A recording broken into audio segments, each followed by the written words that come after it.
সমবেত ৰাইজ, মই বীৰভদ্ৰই আপোনালোক সকলোকে আমাৰ এই চুতীয়া ৰাজ্যলৈ স্বাগতম জনাইছোঁ। আজিৰ এই অনুষ্ঠান আয়োজন হ'ব লাগিছিল ৰাজভৱনৰ চৌহদত, কিন্তু আপোনালোকক এনে ঠাইত স্বাগতম জনাইছোঁ য'ত আমাৰ পূৰ্বপুৰুষসকল তেখেতলোকৰ সমাধি ক্ষেত্ৰত শুই আছে একেলগে। তেওঁলোকৰ আশীৰ্বাদ শিৰত লৈ আজিৰ এই ভয়ংকৰ অনুষ্ঠানভাগি আমি আৰম্ভ কৰিব বিচাৰিছোঁ। হে ৰাজপুৰুষসকল, আপোনালোকে স্বয়ম্বৰৰ নীতি নিয়মৰ কথা নিশ্চয় জানিব পাৰিছে। আমাৰ স্বয়ম্বৰৰ পণৰ কথা নিশ্চয় আপোনালোকে জ্ঞাত। যিয়ে সেই পণ ৰক্ষা কৰিব পাৰিব তেওঁকে অৰ্পণ কৰিম আমাৰ আদৰৰ ৰাজকুমাৰী সাধনী। গতিকে আপোনালোকে পলম নকৰি আপোনালোকৰ ধনুত শৰ লগাই কেৰকেটুৱাটোলৈ নিক্ষেপ কৰক। আপোনালোক সাজুনে?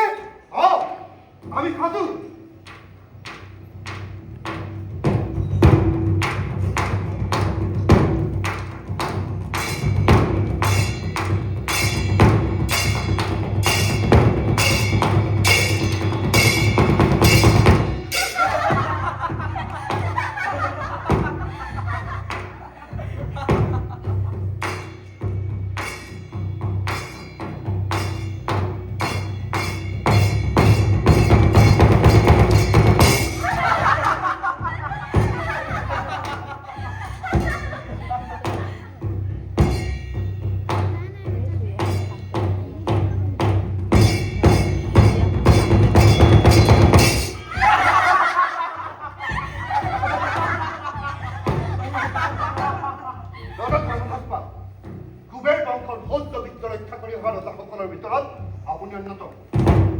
ৰাজকুমাৰী সাধনীৰ স্বয়ম্বৰৰ কাৰণে আপুনি যি পণ ৰাখে সেই পণ অদ্ভুত হ'লেও আমি সকলোৱে চেষ্টা কৰিম, কিন্তু সফল হ'ব নোৱাৰে। এতিয়া আমি সকলোৱে আলোচনা কৰিম আপোনাক এটা প্ৰস্তাৱ দিব বিচাৰিম। আপুনি অদ্ভুত পণ ত্যাগ কৰক আৰু ৰাজকুমাৰী সাধনীয়ে আমাৰ মাজৰ এজনক অৰ্পণ কৰক বৰমাক। অন্যথা আপোনাৰ পণো সফল নহ'ব আৰু সাধনীৰ বিবাহ কাৰ্য সম্পন্ন নহ'ব।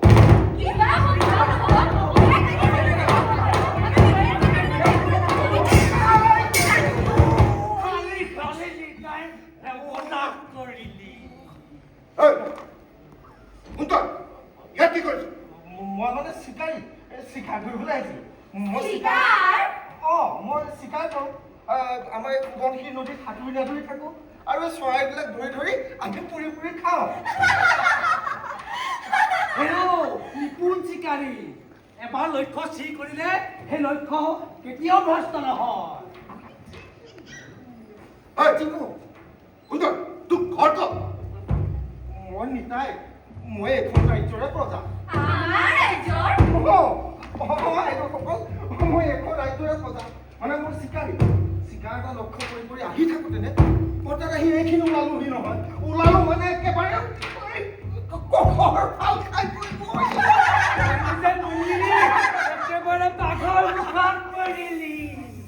লক্ষ্যভেদ মানে তুমিও এই লক্ষ্যভেদ কৰিলে মানে এই কেৰকেটুৱাটো মাৰিব লাগে যদি মাৰো। ৰবা, তুমি লাগিলে যিমানেই পাকত চিকাৰী নোহোৱা এই লক্ষ্যত উপনীত হ'ব পাৰিলেও তাৰ ফল আশা নকৰিবা, নহ'লে তাৰ পৰিণাম অতি ভয়ানক হ'ব। ৰজা ধৰ্মধ্বজ পালে আমাৰ মাজত এজনক অৰ্পণ কৰিব, তেওঁৰ কন্যা সাধনী। এই গণিজ্ঞানী ৰাজপুৰুষসকল, আপোনালোকে ৰাজ পৰিয়ালৰ নীতি সকলোবিলাক নিশ্চয় জ্ঞান। স্বয়ম্বৰৰ পণ সদায় অসাধাৰণেই, গতিকে যিয়ে অসাধ্য সাধন কৰি এয়ে হ'ব মুখ্য দাবী। মানে মানে আৰু এতিয়া আমাৰ নেতাই লক্ষ্য ভেদ কৰিব আৰু কি পাৰিলে গুচি যাব।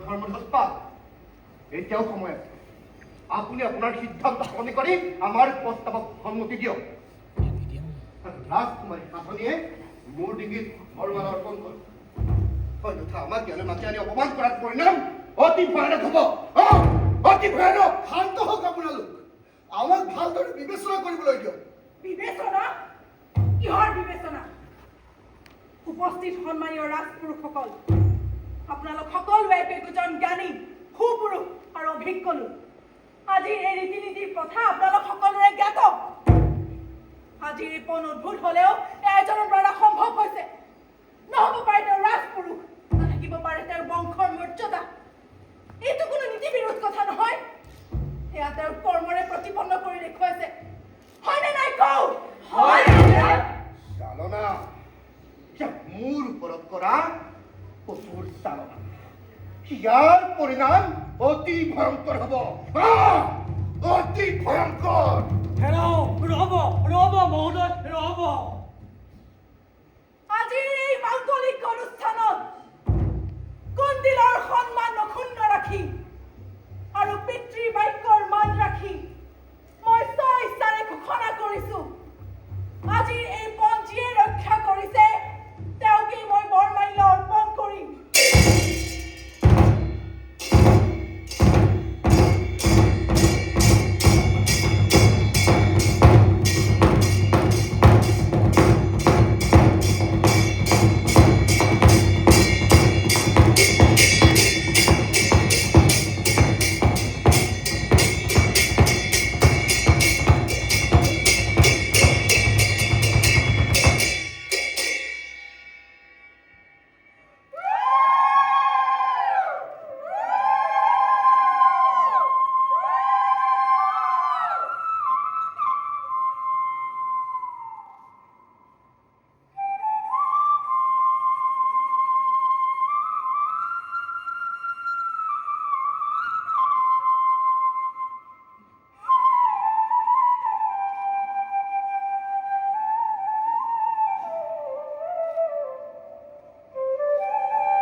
সাধনী আৰু নীতিপালৰে বিবাহ হৈ যোৱা আজি বহু দিনেই হ'ল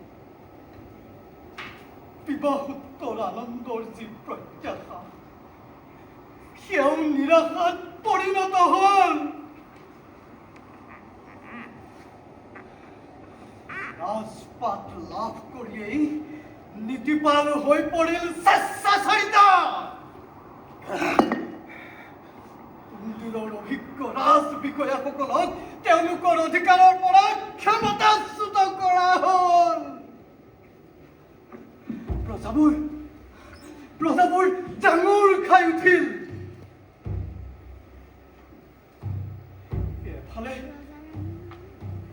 এফালে দেশ মাতৃৰ সেৱাত উৎসৰ্গিত সাধু আৰু আনফালে ঘৃণিত স্বাৰ্থত মতি নীতিপাল। আৰু তাৰ মাজতেই আবদ্ধ হ'ল কুন্দিলৰ ভৱিষ্যত।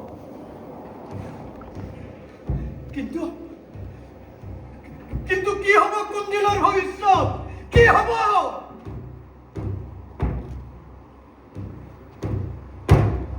এয়া মাত্ৰ সময়ৰ হাতত।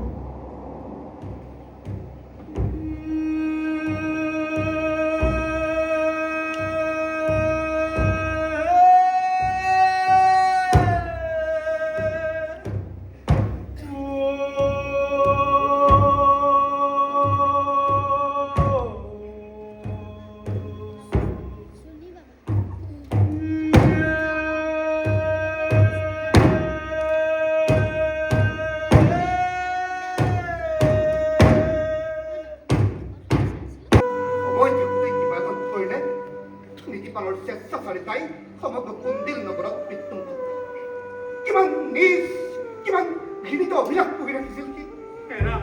কথাতে কয় নহয় অচিন কাঠৰ থোৰা নলগাবা। হয়, কিন্তু সেই সময়ত আমি সেইবোৰ ভাবিয়েই নাপালোঁ। আমি ভাবিছিলোঁ ঈশ্বৰে আমাৰ কাৰণে দেৱদূত কঢ়িয়াই আনিছে। দেৱদূত দেখি নিজ স্বাৰ্থৰ বাবে আপোনালোকৰ দৰে জ্যেষ্ঠসকলক আৰু আমাৰ দৰে এই কুন্দিল নগৰত ভাল পোৱা মানুহবোৰক নিজ ক্ষমতাৰ পৰা ক্ষমতাচ্যুত কৰিলে। আমাৰ ভিতৰত লুকাই থকা শত্ৰুবোৰ জাগ্ৰত হৈ পৰিল। কুন্দিল নগৰৰ ভিতৰতে থাকি কুন্দিলৰ ৰাজ সিংহাসনটো সিন্দিবলৈ সিহঁতে কুণ্ঠাবোধ কৰিলে। ৰাণীদেউ, সময় থাকোঁতে কিবা এটা কৰক। আপুনি কিবা এষাৰ কওক। কিবা এটা কওক ৰামদেউ, কিবা এটা কওক। আপুনি যদি এনেদৰে মৌন হৈ থাকে তেতিয়াহ'লে আমিবোৰে কি কৰিম? মই মৌন হৈ থকা নাই। কিবা এটা কৰিব লাগিব। কিন্তু কৰিম কি? এফালে তেওঁৰ প্ৰতি থকা বিশ্বাসক তেওঁ ভৰিৰে মোহাৰি পেলালে। এই কুন্দিল নগৰক সাদৰেৰে আদৰি ল'ব বুলি ভাবিছিলোঁ, সেই আশাটো তেওঁ চেঁচা পানী ঢালিলে। এতিয়া আহোম সৈন্যই কুন্দিল নগৰক চাৰিওফালৰ পৰা আৱৰি ধৰিছে। কুন্দিল নগৰৰ যি কুবেৰ প্ৰদত্ত সম্পদ আছিল, যি আমাৰ স্বাভিমান আছিল, যি আমাৰ ভাগ্য বিধাতা আছিল, তালৈ এতিয়া আপুনি সংকেত নামি আহিছে। কিবা এটা কৰক ৰাণীদেউ, কিবা এটা কৰক।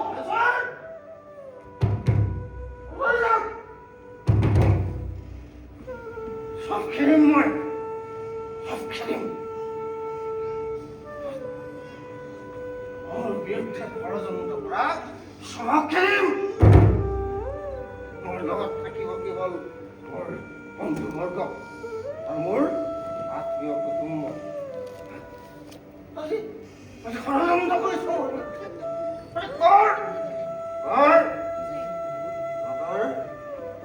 এই ষড়যন্ত্ৰ মই ধৰিলে উফৰাই পেলাম। মনে থাকক, মনে মনে থাকক আপুনি। ঘৃণা উপজে মোৰ আপোনাৰ ওপৰত। আপুনি মোৰ স্বামী, কিন্তু দেশৰ বাবে, গাঁৱৰ বাবে, এই কুন্দিলৰ নিৰাপত্তাৰ বাবে আপোনাক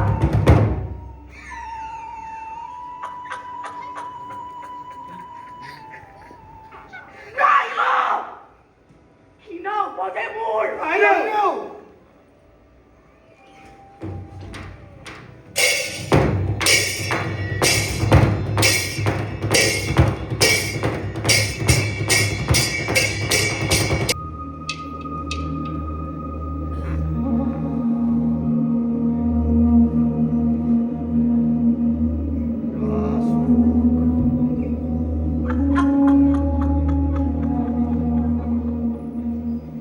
অসহ্য পোক কৰ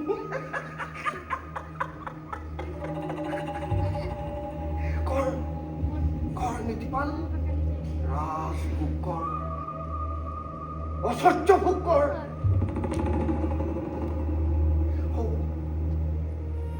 সিদিনালৈকে সোৱণশিৰি নদীত সাঁতুৰি বাগৰি থকা আৰু চৰাই চিৰিকটি মাৰি ফুৰা এই নীতিপাল আজি কুন্দিল ৰাজ্যৰ ৰজা।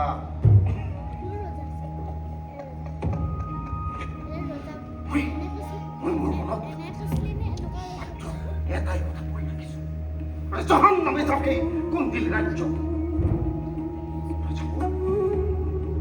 প্ৰজাবোৰ তিল তিলকৈ মৃত্যুৰ মুখত পৰা মোৰ এই ভূগোল ঠাই সাগৰত মই কেৱল তোতকৈ থাকিব খোজো, তোতকৈ মোৰ আশে পাশে কেৱল মোৰ অমহি বমুবোৰ থাকক, মোৰ মিঠিৰ কুটুম্ব থাকক। মই সিহঁতৰ ৰজা হৈ থাকিব খোজো, সিহঁতৰ ৰজা। মোৰ ভাগ্য এদিন আকাশ চুব, আকাশ।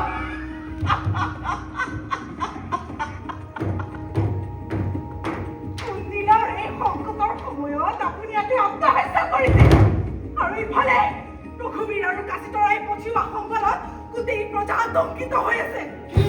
ৰঘুবীৰ আৰু কাশীতৰাই কি সংবাদ পঠাইছে? সংবাদ অতি চিন্তনীয়। কি?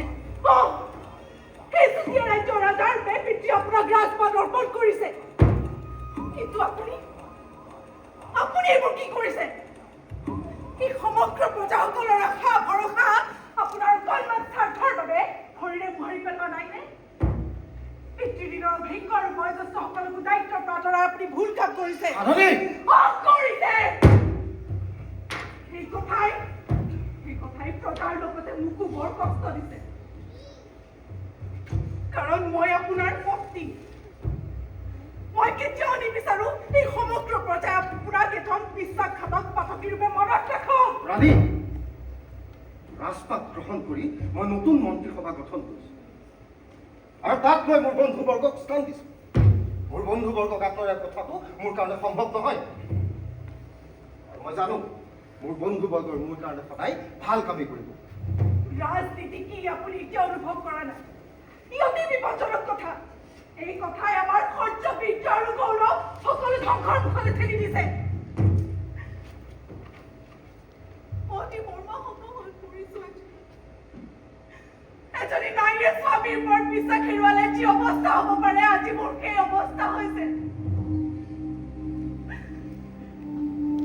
সৰ্বহাৰা হৈ পৰিছো।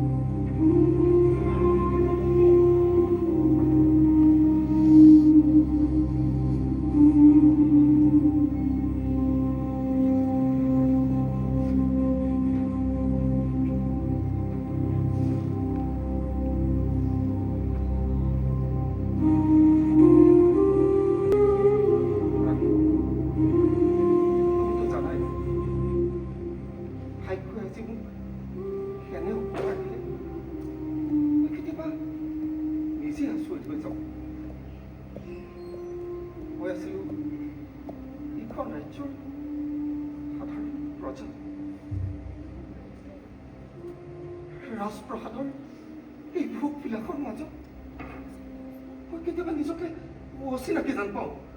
ৰাণী, ধনুকাৰ আৰু লক্ষ্যভেদী মোৰ জীৱনৰ সৰ্বোচ্চ আছিল, কিন্তু আজি ৰাণী, মই ৰাজবংশৰ নহ'ব পাৰোঁ, কিন্তু মোৰ মনত এতিয়াও সততাৰ মৃত্যু হোৱা নাই। ৰাণী, আজি মই তোমাক কথা দিছো, মই তোমাক আৰু এই কুন্দিল ৰাজ্যৰ প্ৰতিজন প্ৰজাক সুৰক্ষা দিম। মোৰ জীৱিত কালত এই কুন্দিল ৰাজ্যৰ প্ৰতিজন প্ৰজাই নিশ্চিন্ত মনে বাস কৰিব পাৰিম। মোৰ প্ৰতি প্ৰজাৰ যি সন্দেহ আৰু যি বিশ্বাস ভাগি গৈছে সেয়া মই পুনৰ ঘূৰাই মই তোমাক কথা দিছোঁ। কুণ্ডিল ৰাজ্যৰ প্ৰতি মোৰ দাঙি উঠা প্ৰতিজন শত্ৰুক মই নিষেধ কৰি মই ইয়াত শান্তি ৰাজ্য প্ৰতিষ্ঠা কৰিম। মই তোমাক কথা দিছোঁ না, মই তোমাক আজি কথা দিছোঁ। তেনেহ'লে সাজু হওক সতৰক ৰোধ কৰিবলৈ।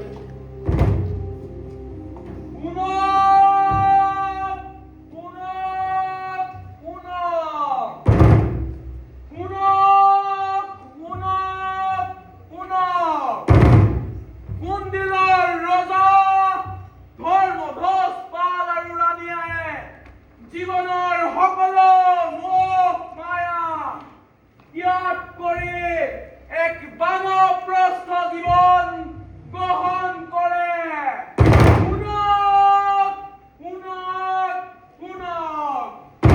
মন্দিৰৰ ৰজা ধৰ্মধ্বজ পালে জীৱনৰ সকলো মোহ মায়া।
ৰাজগৃহত সতৰো কুমাৰ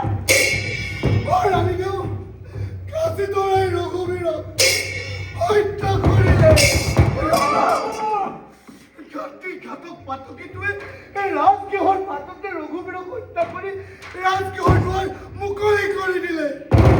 প্ৰজাগণ সৈন্যগণ চিদেৰে বেৰেৰে হৈ গ'ল। সিহঁতে আমাৰ উপহাৰ আৰু সন্ধিৰ প্ৰস্তাৱ গ্ৰহণ নকৰিলে নেকি? নকৰিলে ৰজাদিও। সিহঁতে সন্ধিৰ উপহাৰ হিচাপে 12টা হাতী, দৈৱ সম্পত্তি আৰু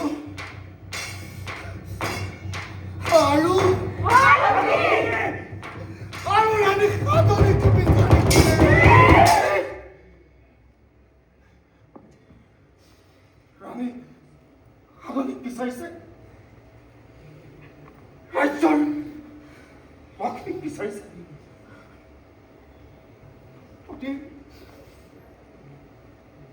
প্ৰিয়তমা বিচাৰিছে। সিহঁতে আমাক নিষেধ কৰি পেলাইছে। সিহঁতে আমাক ধ্বংস কৰি দিব বিচাৰিছে। আমাৰ এই কুণ্ডিল বাহিনী এই কুণ্ডিল নগৰৰ প্ৰতিজন প্ৰজাৰ সৰলতা আৰু সুযোগ লৈ সিহঁতে আমাৰ ৰাজ্যখন শেষ কৰি দিব বিচাৰিছে। প্ৰতিৰোধ! আমি ইয়াৰ প্ৰতিৰোধ কৰিব লাগিব। আমি যুঁজিম। দেহত শেষ বিন্দু তেজ থাকে মানে আমি যুঁজিম। আমি জিকিম। আমি জিকিম। তোমালোকৰ দেশত এইটো তেজ আছে। আমাৰ দেশত এক বিন্দু তেজ থকালৈকে আমি যুঁজি যাম আৰু আমি জিকিম। আমি জিকিম।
এনেভাৱে আক্ৰমণ নকৰো আমি।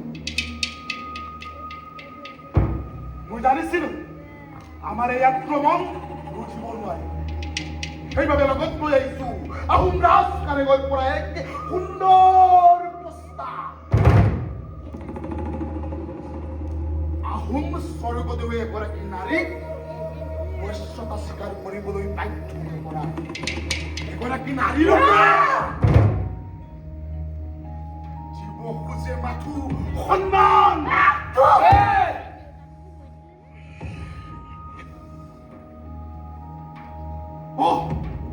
সন্মান এই সন্মানে এখন শক্তিশালী ৰাজ্য শেষ কৰি সমগ্ৰ পূৰ্ব খণ্ডক এক শক্তি সাম্ৰাজ্য হিচাপে গঢ়ি তুলিব। দুদিনা শক্তি সন্মিলিত হৈ এখন বিশাল সাম্ৰাজ্য গঢ়ি তুলিব। ইয়াতকৈ সুখৰ কথা আৰু কি হ'ব পাৰে? নিশাধনী একটা সুখৰ কথা আৰু কি হ'ব পাৰে?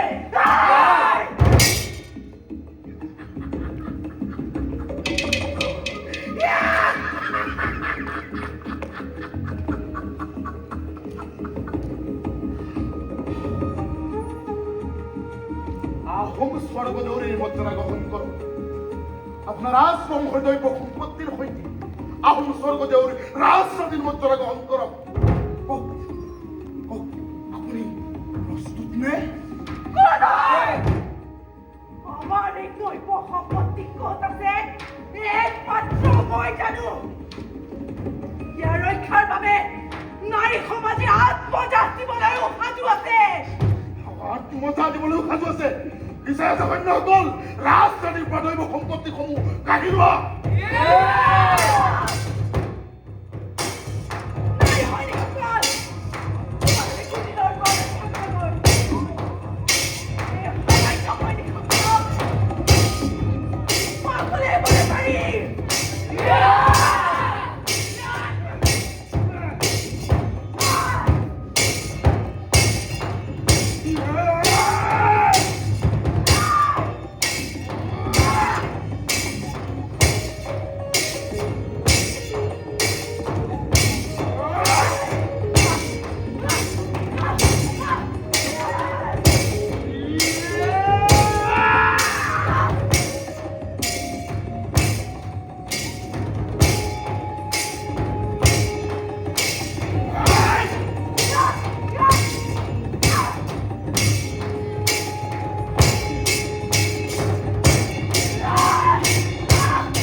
লৈ যাব বিচাৰো সাধনী চিহ্ন মুণ্ডা।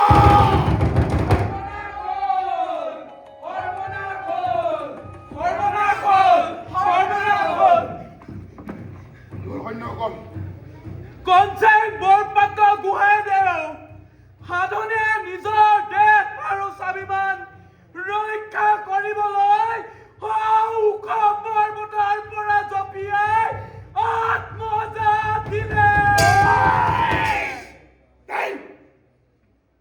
হ'ব নোৱাৰে, হ'ব নোৱাৰে। হাতৰ পৰা হেৰাই গ'ল, এই কনচেং বৰপাত্ৰৰ হাতৰ পৰা হেৰাই গ'ল। মই কি কমকৈ স্বৰ্গদেউ?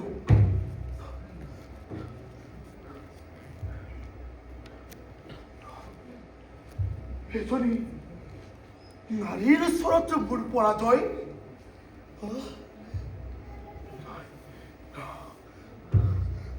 বুজিলো, তিৰোতাৰ প্ৰেম, তিৰোতাৰ দেশপ্ৰেম, ত্যাগ কি অপূৰ্ব।